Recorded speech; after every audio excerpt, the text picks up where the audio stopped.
Mali.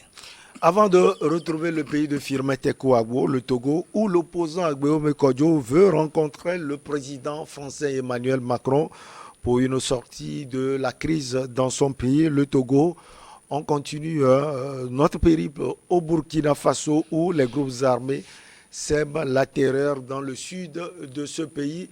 Coach Esso Aklesso, vous avez la parole. Je serais tenté de vous l'aviez demandé depuis et oui. Je vous ai vu sourire aussi. Oui, je souriais parce que c'est Jérôme, c'est celui qui me fait rire. C'est Jérôme. Jérôme, c'est celui qui me fait rire. Parce que je disais que la CEDEAO devait jouer le rôle. Tantôt, il condamne l'action de la CEDEAO au Mali. Et ici, il demande l'action de la CEDEAO. C'est ça qui me plaît chez lui. Mais ce que je dis, c'est raisonnable. C'est le rôle qu'elle devait jouer. Il a renforcé ce qu'on disait. La junte ne fout rien, les juntes ne foutent rien. C'est pourquoi ils sont là. Ils ont fait, ils sont là, mais on a encore attaqué. Arrête. Vous voyez, ça montre l'incapacité, l'inefficacité des juntes. Alors, ils ne sont pas là pour régler les problèmes. Sinon, vous venez, quand un président est inefficace, les premières des choses, comme Jérôme aime sécurité. Mais cette junte, elle est là récemment, oui, tout récemment. Vous voyez, moi, quand je dis récemment, ce n'est pas maintenant qu'ils doivent faire une formation militaire. Ils sont déjà militaires. Ils connaissent la plupart la stratégie de la guerre, comment dire, l'art de la guerre. Ils connaissent déjà ça. Ils savent quel milieu a problème. Ils le savent déjà. Donc, il suffit d'agir. Oui, de donner les moyens. Il faut préciser il faut préciser l'endroit dont tu parles là, que c'est tout juste au nord du Togo. Quand ils nous avaient attaqué, entre-temps, le Togo a réagi efficacement. Donc, et c'est dans le même parage. Il ne faut pas provoquer les gens, s'il te plaît. Comment je les provoque? Je dis qu'on a réagi efficacement. Ouais, les Togolais ont réagi. On a réagi parce que... Ils vont revenir. Il ne faut pas provoquer. Non, on ne les provoque pas. Et je ne dis pas que ils sont faits, mais le Togo a réagi efficacement. Vous voyez, on est en train de dire aujourd'hui que en venant vers le Togo, il y a le groupe armé même qui fouille, qui bloque les choses. C'est anormal. Et vous trouvez ça normal? Quand il y a des gens qui prennent et ils bloquent, ils font contrôle. Ce ne sont pas des policiers, ce ne sont pas des gendarmes ni des militaires. Ils bloquent, ils fouillent, ils bloquent des choses, ils tapent des gens. Quand la junte n'était pas là, il n'y avait pas ça. Maintenant, la junte est là, ça se complique, c'est pas bien. On avait, moi je ne suis pas un fan de Kaboré, mais quand Kaboré était là, le Sud là au moins, c'est non on attend. Le Sud, ils n'étaient pas venus ici. Mais et là on parle du Sud-Est. Oui, c'est pourquoi on dit que... Non, il ne faut pas oublier que les djihadistes avaient frappé à Ouagadougou. Hein. Non, il ne faut pas oublier ça. Ils ont frappé à Ouagadougou. Je pense que ça doit être 2018. Et le problème là a été, même dans sa campagne, Kaboré a dit qu'il va faire cela. Sauf que lui... Ce dernier moment, c'est parce qu'il enfermait les militaires et il faisait son cheval de bataille était le procès Sankara et puis il a oublié le problème, c'est tout. Mais moi, ce que je dis, voilà, c'est Dieu faisant, ça a transposé la faiblesse des juntes partout, c'est ça. Ouais, ils sont là. Quand vous demandez aujourd'hui qu'est-ce que Doumbouya fait de concret, rien. Au Mali, il va encore, dans 2 jours, il va encore insulter qu'ils vont dévoiler secret français sur quoi. Ah, quand on faisait faux passeport, ils étaient complices, ils n'avaient rien dit. Donc, moi, il ne faut pas qu'on essaie de nous berner. Moi, je ne suis en rien contre le Mali. Mais les juntes là, quand ils viennent là, leur première préoccupation, c'est comment amasser les biens du pays. Ils s'en foutaient pas mal. Sinon, quand vous venez en même temps, moi je pense qu'il devait avoir des contingents pour posséder ces villages. On dit que les gens ont fui des communes pour aller se réfugier ailleurs. C'est dans quel pays où ça commence comme ça et il n'y a pas de militaire, on trouve jusqu'à ce que le maire même là, il est en train de créer. D'une centaine de kilomètres de route, ça. Centaine de kilomètres, c'est comme si ici, Palmé, on appelle, c'est comme 1 heure de route, l'armée peut arriver là-bas, non? Ouais, 2 heures.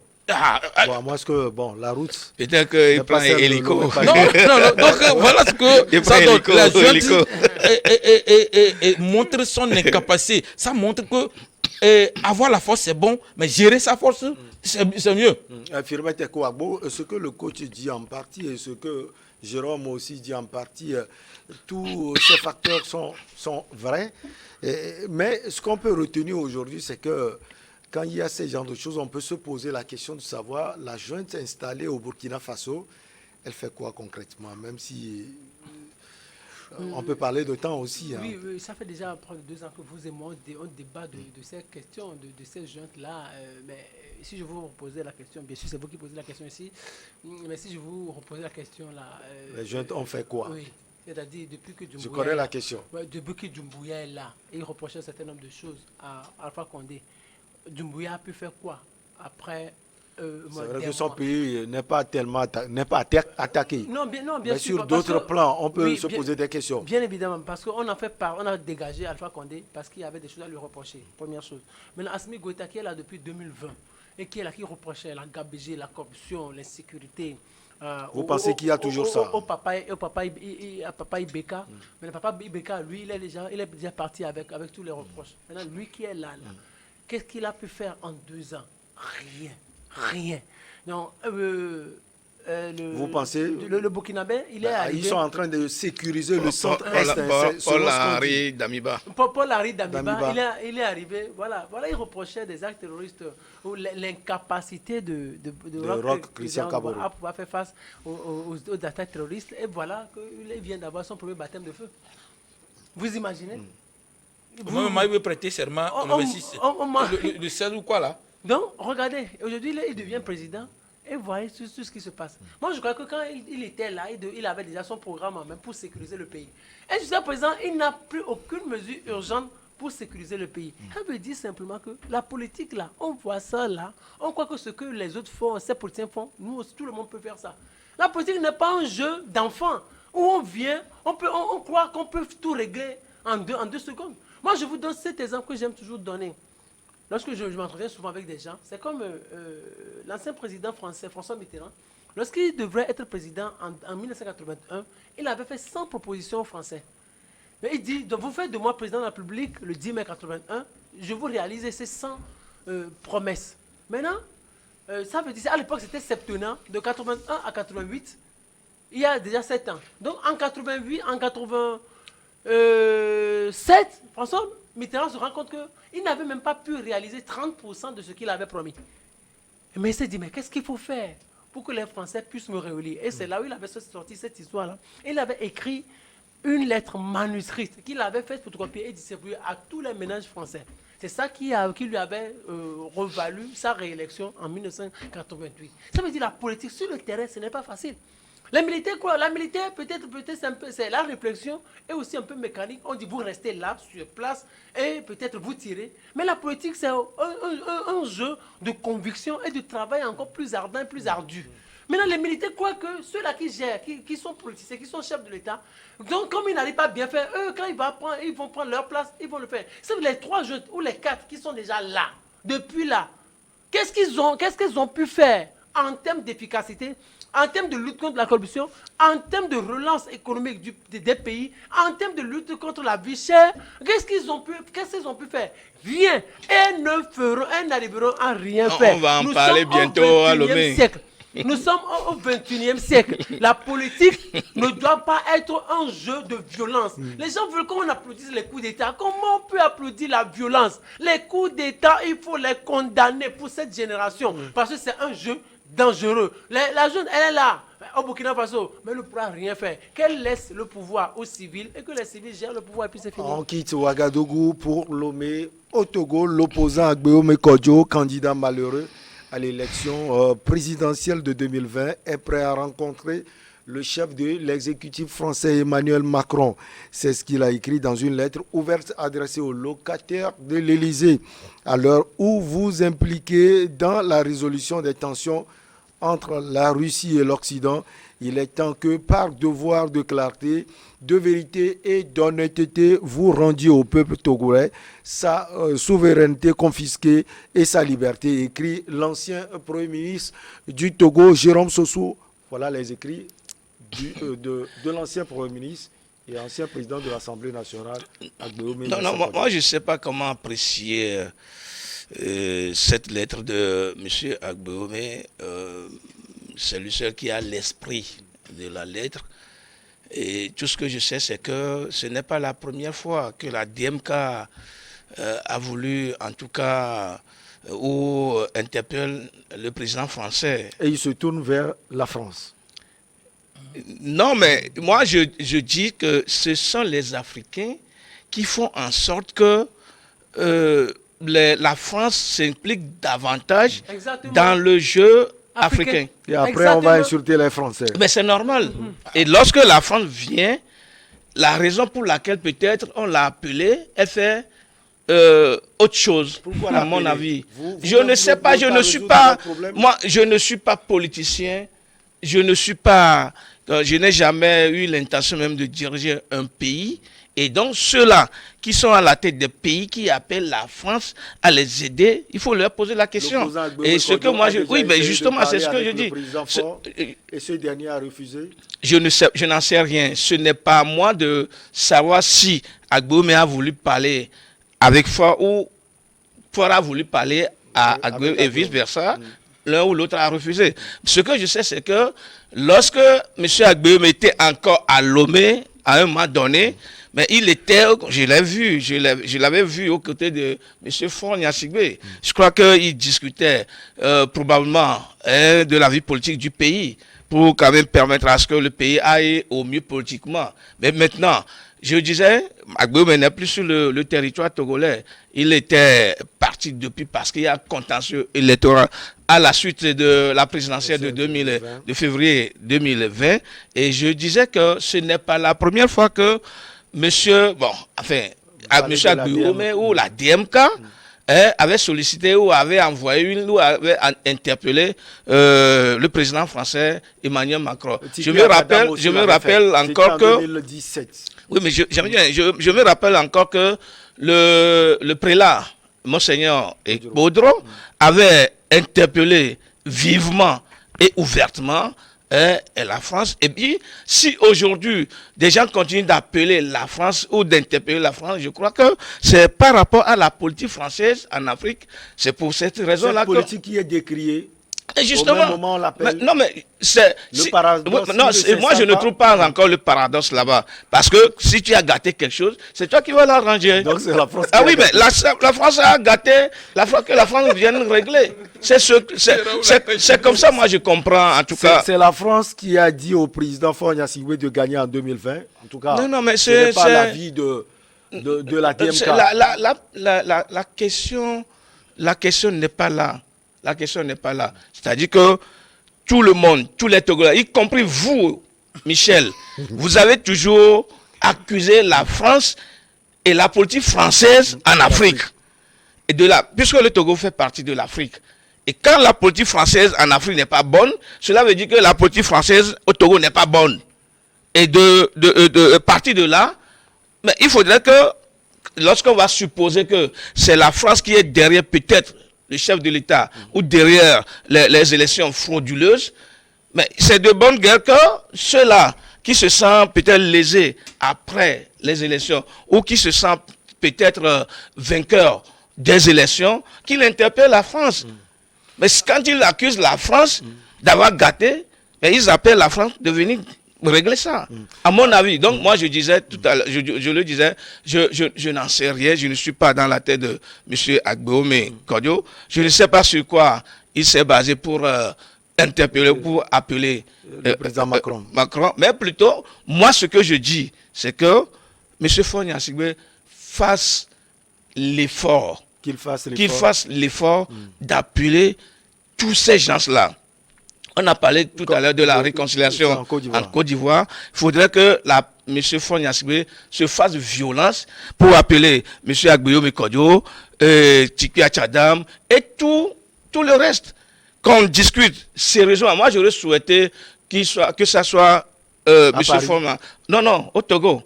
Moi, j'ai toujours dit qu'on n'a pas besoin d'un étranger. Moi, je n'ai pas besoin de quelqu'un pour venir, pour que je discute avec Michel à fond. Quand il s'agit quand même... Oui, mais ici, il s'agit d'une chose commune. Il s'agit du Togo. Il s'agit de notre nation. Il s'agit de l'avenir du Togo, des enfants du Togo. Et donc, il va falloir que M. Faure Gnassingbé fasse la violence, appeler tous ces opposants-là, qu'il dirige le débat lui-même, qu'il se parle sérieusement du Togo. Et puis je crois que ça va désillusionner tous ceux qui auront passé mal, tous ceux qui auront dit et ça va apaiser tranquillement le Togo. Et vous allez voir que nous allons décoller. Coach, Depuis là, le Togo refuse de décoller. Coach, à quel sort, l'ancien Premier ministre Agbeome Kodjo dit que depuis 2 ans, il a utilisé les voies diplomatiques pour une sortie plutôt pacifique de cette crise, mais rien n'est fait. Il envoie la balle donc dans le camp du président Faure Gnassingbé. Bien avant ça, je pense qu'il faudrait qu'on comprenne quelque chose. Quand tu tends la main à quelqu'un et qu'il te donne, tu es pitini chaque fois. Donc, quand on tend la main à la France, qu'on s'entende à ce que la France ne viendra jamais faire ce que nous voulons, du moins tout ce que nous voulons, mais elle va chercher son intérêt. Il y a un adage togolais qui dit que celui qui veut élever cochon s'habitue à se faire salir par le cochon. Donc, nos Africains, là, quand ils vont dans leur commandement, là, il faudrait qu'ils se rappellent aussi que ça, là, on est en train de vendre une partie de notre... Vous voulez dire que ce sont eux qui ont créé ces problèmes? Oui, c'est nous qui avons créé. Quand vous n'avez pas tendu la main à quelqu'un, il ne va jamais vous embêter. Oui, et en plus, quand tu manges quelque chose qui te fait mal, tu arrêtes de manger ça. Moi, c'est là où je ne comprends pas. Le protocole est déjà décrit. Il faut aller, même malien dont on parle là. La diaspora malienne est nombreuse là-bas. Si la France veut... ils disent qu'ils n'aiment pas la France. Mais il y a Éric Zemmour qui veut venir. Ils ne veulent pas voter. C'est de la même manière, les Français sont en Afrique nombreux. Non, ils ne sont pas nombreux. Nombreux, même si. Ils sont nombreux. Non, quand on veut faire comparaison là... Les Africains vont plus en France, en Europe. Maintenant, le cas du Togo, Agbeome a dit que il a gagné l'élection en 2020, c'est ce qu'il a dit. Bon, je serais tenté de dire que Fabre a marché 5 ans ici. Donc, lui n'a fait que 2 ans. Non, Agbeome n'a pas marché. Hein? Non, tout ce qu'ils font, ça fait 2 ans. C'est seulement font. D'accord. Faire des trucs là. Étant observateur des élections du Togo et ayant déployé 120 personnes, moi-même, j'ai été à Gamé, et j'ai été à Vaughan, et j'ai été également à Ngotien. Je dis que les procédures... Les 3 villes ne constituent pas le Togo. Moi-même, j'ai déployé des gens sur l'étendue du Togo. Moi, c'est là où moi-même j'ai été ça. Puisque je dois coordonner les choses. Sinon, on a déployé dans toutes les villes du Togo. Ouais, les procédures? Les procédures de proclamation des résultats. Normalement, si on respecte ça, et que chaque parti politique, président de parti politique, a mis les moyens en place, il serait difficile que quelqu'un dise qu'on l'a triché sans avoir les preuves. Quand vous allez dans le centre de vote, dans le bureau de vote, il y a un représentant de chaque parti politique normalement dedans. Quand vous avez dedans, dans le centre même, vous avez un chef centre là-bas pour ça. Vous savez que vos délégués qui sont dans les salles, dans le bureau de vote, vont vous communiquer les irrégularités. Vous voulez dire quoi concrètement? Vous voulez dire que, bon... C'est-à-dire qu'on doit dénoncer, faire des photos. C'est-à-dire qu'il est difficile qu'une malversation soit faite et sans les preuves. Parce qu'il y a des téléphones, vous pouvez photo et envoyer à votre base. Mais pour dénoncer dans ses propos, coach Agbeome ne parle plus des élections. Il en a parlé, il faut lire toute la lettre. Il parle plus, il met plus l'accent sur la sortie de crise. Non, il dit qu'on a qu'à lui remettre la victoire comme le peuple togolais l'exige. Il a dit dans la lettre. Donc il a dit qu'on a qu'à lui remettre... Pourquoi tu insistes sur ça? Oui, la victoire que le peuple attend tant. C'est ce que je dis. Donc moi... il dit qu'il a fait une saisie à la CEDEAO qui a été sa réponse. Mais même à la Cour constitutionnelle, on lui a dit les preuves.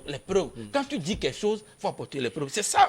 Mais moi, ce que je dis actuellement, au lieu qu'Agbeome demande à parler au président du Togo, il demande à parler au président français. Peut-être parce qu'il a déjà essayé, selon vous. Non, pas parce qu'il a essayé. Le président français règle le problème français et européen. Il a parlé de Russie. L'Europe est là et l'Union européenne est là. La Russie et consort là, en réalité, font partie de l'Europe. C'est parce que l'Ukraine voulait rentrer dans l'Union européenne que ça... Bon, il peut déléguer quelqu'un de l'Élysée. Je dis, il est le président de l'Union européenne. Donc, il doit aller sur le dossier européen. Donc, moi, je ne vois pas le rapprochement qu'Agbeome fait. Agbeome plutôt doit demander, s'il y a à le demander à Macron, c'est de permettre que le président Faure essaie de lui permettre de rentrer au pays. Je pense que c'est cela. Puisque dans les recommandations de la DEMCA, quand ils ont boycotté le dernier dialogue, c'est qu'on n'a qu'à permettre à Agbeome de revenir au pays. Donc, c'est sur ça. Ça doit se baser. Et préparer... Les régionaux sont là. Je ne sais pas si la DEMCA veut aller ou pas, mais ce n'était pas ce à quoi ils pensent. Et je veux dire également aussi que le président de la République aussi, les dialogues qu'il fait, c'est là où je rejoins au moins Jérôme là. Et ce n'est pas bien d'avoir le ministre aller discuter avec les leaders des partis politiques. Parce qu'on va lui faire rapport. Et de faux, peut-être de faux rapports. rapports. C'est ce qu'on fait aussi en Côte d'Ivoire.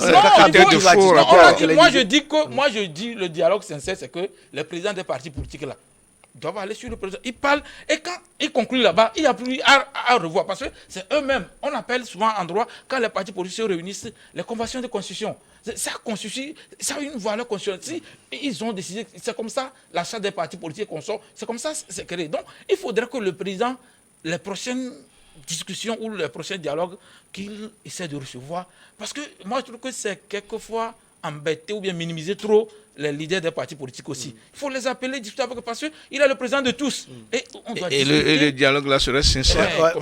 Firmin Tekou Agbo, c'est vrai, le coach l'a dit, Agbo, mais soutient mordicus qu'il a gagné les élections de février 2020. Les élections sont passées, le président fort Gnassingbé est le président du Togo. Mais il va falloir sortir de cette crise. D'abord, est-ce qu'il y a crise, selon vous? Non, je pense que la crise dont parle Agbo, mais la crise, c'est qu'il n'a pas le pouvoir. Non, cette crise n'existe pas, en fait. Il n'y a pas cette crise-là dont il fait mention dans sa lettre. Mais Agbo Kodjo. Je me demande ce qu'il a mené là, en fait. Parce que quand vous voyez l'homme, son intelligence, son pragmatisme, mais ça me paraît tellement bizarre et ennuyeux qu'il puisse s'amuser autant, en fait. Il s'amuse en appelant le président Macron. Oui, Agbo, mais avec tout ce qu'il a pu développer après la présidentielle jusqu'à maintenant, c'est de l'amusement, en fait. Agbo Kodjo, que nous connaissons. Il s'est amusé à quel niveau? Il s'est amusé après la proclamation des résultats jusqu'à maintenant. Il s'est juste amusé, au fait. Oui, il s'amuse. Parce qu'il sait qu'Agbo Kodjo lui-même sait qu'il n'a pas gagné les élections. Vous avez la preuve? Agbo Kodjo, comment il peut gagner? Oui, Agbo Kodjo, scientifiquement. C'est-à-dire, moi, je dis souvent que moi, je suis républicain, respectueux des tests de la République. Moi, nous nous en tenons aux résultats proclamés par la CENI, par la Cour constitutionnelle. C'est d'ailleurs pourquoi vous dites qu'il n'a pas gagné. Mais allons peut-être sur le thème. Mais attendez, avec l'analyse, avec les analyses que nous pouvons faire, comment Agbo Kodjo peut gagner les élections? Agbo Kodjo gagner les élections. Pourquoi il ne peut pas gagner les élections? Agbo Kodjo a quel moyen pour gagner les élections en 2020? Non, parlons scientifiquement. Agbo Kodjo, est-ce qu'il a pu avoir des représentants dans tous les bureaux de vote? C'est une question. Coach, vous avez été, il n'en a pas. Il y a aussi, il n'en a pas. Il n'a pas eu des représentants. Agbo, est-ce qu'il a eu des moyens matériels, des moyens financiers? Peut-être financiers, oui. Est-ce que aussi, sur le plan diplomatique, est-ce qu'il y avait des puissances qui le soutenaient? Parce que tout ça. Non, il faut une puissance soutenir avant de gagner. Les élections, il n'y a pas d'élection. C'est extraordinaire là. Non, il n'y a pas d'élection. Le peuple en réalité ne représente qu'un alibi virtuel en matière d'élection. Et moi je dis qu'en réalité, le peuple ne représente que 25% dans la sphère électorale. Et si il y a des gens qui mettent de l'argent, regardez, quand vous voyez un pays vit de quoi? Un pays vit beaucoup plus de l'extérieur. Parce que quand vous allez voir, il y a assez d'entreprises étrangères au Togo. Les entreprises fonctionnent sur le sol togolais et contribuent au trésor togolais. C'est la faute à nos gouvernants quand même. Regardez par exemple. Non, même dans tous les pays au monde, c'est comme ça. Donc, ça veut dire que les puissances dans tous les pays ont une voix. Agbo scientifiquement a eu quoi pour pouvoir gagner? Agbo c'est lui-même qui écrit au ces lettres, c'est qu'il n'a pas gagné et qu'il ne pouvait pas gagner. Il n'a pas les moyens techniques, matériels, financiers, économiques, humains pour pouvoir gagner la présidentielle 2020. Face à UNI, face à Faure Gnassingbé, non, Agbo Kodjo sait qu'il s'amuse. Et lui-même, il sait qu'il ne peut pas gagner. Et cette lettre envoyée au président Macron? Maintenant, ça là, vous imaginez, c'est bizarre un peu. Au-delà de ce que le coach et Jean ont développé, mais c'est la deuxième fois que je vois ça, quoi. C'est-à-dire au Togo, vous vous rappelez 2017 avec Tiki Achedam. Tiki avait lancé un appel à la panafricaniste. France. Fait appel à la France de Emmanuel Macron. Agbo Kodjo aujourd'hui, qui entre-temps a été un peu discourtois vis-à-vis de Macron, fait encore appel à Macron. Vous pensez que c'est du pur paradoxe? Excusez-moi, mais ce n'est pas discriminatoire ce que je vais dire, mais les Blancs vont se moquer de nous, pour ne pas dire les Occidentaux. Les Blancs vont se moquer de nous. C'est-à-dire, on n'est pas stable dans nos raisonnements. Et sur le plan psychologique, on n'est pas stable. En Afrique, c'est comme nous ne sommes pas stables psychologiquement en Afrique. Ça là, c'est-à-dire, vous prononcez des propos pas trop courtois envers la personne, des discours pas trop courtois envers la personne. Du jour au lendemain, quand vous vous sentez essoufflé, vous faites encore appel à la personne. La personne va se moquer de vous. C'est là où je dis à Agboumé Kodjo, il s'amuse. Vu son statut, ce qu'il est, ancien président de l'Assemblée nationale, ancien premier ministre, ancien directeur du port, ancien ministre. Agboumé Kodjo, non, il s'amuse. Il sait qu'il n'a pas gagné. Je suis désolé par rapport au développement que tu es en train de faire. Ouais.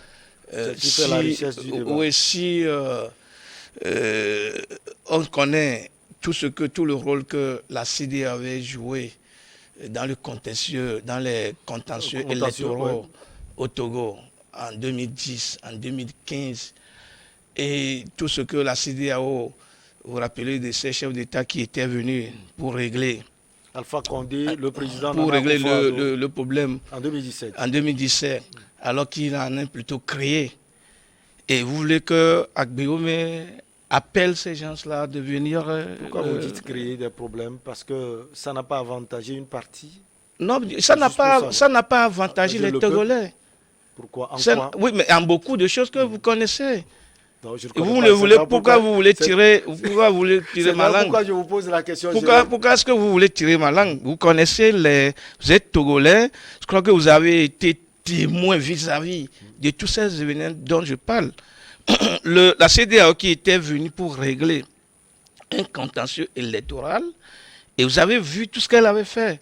Et maintenant, quelqu'un qui est adversaire à un autre, Agbeome était adversaire à M. Faure Gnassingbé dans les urnes, et que Agbeome se dit que le contentieux électoral est là. Et vous demandez à M. Agbeome d'aller appeler Ouattara, comment appelle-t-on, Alpha, heureusement, aujourd'hui, lui n'est plus là. Aujourd'hui, Macron n'est pas derrière la CEDEAO. Moi, je ne veux pas faire. Moi, je ne veux pas faire. Moi, je ne veux pas faire. La CEDEAO, les gens disent que c'est la France qui. Et justement, depuis là que je suis sur ce plateau-là, je n'ai pas encore dit que la France est derrière la CEDEAO. Non, je ne dis pas que pas officiellement, mais de façon biaisée. Non, mais tu n'es pas dans ma tête pour me prêter.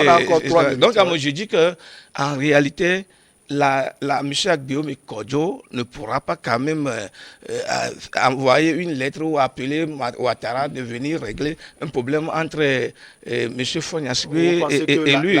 Plutôt, moi je dis, non, je ne dis même pas, je l'ai dit tout à l'heure que je suis désolé de voir que les Africains continuent d'appeler la France de venir les soutenir alors que à tout moment, le départ de la France. À tout moment, presque toute l'Afrique réclame le départ de la France, de la politique de la France. Je ne parle pas de la France, je parle de la politique de la France en Afrique. Mais tout ce que je fais, ou tout ce que je sais, ou tout ce que M. Agbeome est en train de faire, et que peut-être j'apprécie, c'est qu'il donne du fil à retordre à M. Faure Gnassingbé pour lui dire que le contentieux électoral n'est pas fini. Même si, à ce jour, M. Faure Gnassingbé est en train est tombé dans son troisième année, dans sa troisième année après la présidentielle de parce qu'il a déjà fait 2 ans. Ouais, 2 ans. Il est dans sa troisième année après la présidentielle de 2020. Que moi, en tout cas, Jérôme Sosso, en tant que journaliste, je considère que tout ça là, c'est clos. Il faut penser peut-être à l'avenir. Mais je crois que Agbeome est en train de faire bien en donnant du fil à retordre à M. Faure Gnassingbé pour lui dire que et lui, là, il réclame toujours le règlement du contentieux électoral. Il va avoir cela. Non, je ne dis pas qu'il va l'avoir forcément. Et pour que M. Faure Gnassingbé ne perde pas de vue que le terrain est si vierge, et après une élection, il y a le contentieux électoral est là, on en ajoute. Ça donne une vitalité à l'aspect politique. Je vais te donner, outre ce que ce soit dit par rapport à Agbeome, c'est une communication politique qu'il a fait, ça je peux le lui accorder. Pas moi. Non, je ne pas toi, j'ai dit je peux accorder. Mais je pense que même Firmé aussi a essayé de donner la version édulcorée d'Agbeome là. Mais en réalité, Agbeome est un produit du RPT ou bien du NUR. C'est ce que je dis. Même quand les gens, qu'on arrête de bleuir la population chaque fois. Même Tikpi Atadam, en 2017, Faure n'allait pas partir. Faure était président de la CEDEAO. Or, le président qu'on a fait partie de leur pays n'était pas président de la CEDEAO. Ça veut dire que Faure a fait partie, comment dire, Yaya Jammeh était parti juste parce qu'il est président. Au moment pour que Faure parte, il faudrait qu'il ne soit pas président de la CEDEAO. Et le moment où on demandait le départ de Faure, il est également président de la CEDEAO. Donc c'est comme si on essayait de nous bleuir. On a compris vos positions. On va revenir la semaine prochaine. Donne la parole un peu. Oui, on est pris par le temps. Désolé, Firmin Tekou Agbo. Merci beaucoup à vous, Firmin. Merci également au coach Soa Cresson. Merci à Jérôme Sossou. On se retrouve la prochaine fois. Dimas Dikodo serait en liberté sous caution. On va revenir la prochaine fois. Ça a été un plaisir de vous avoir. À très bientôt.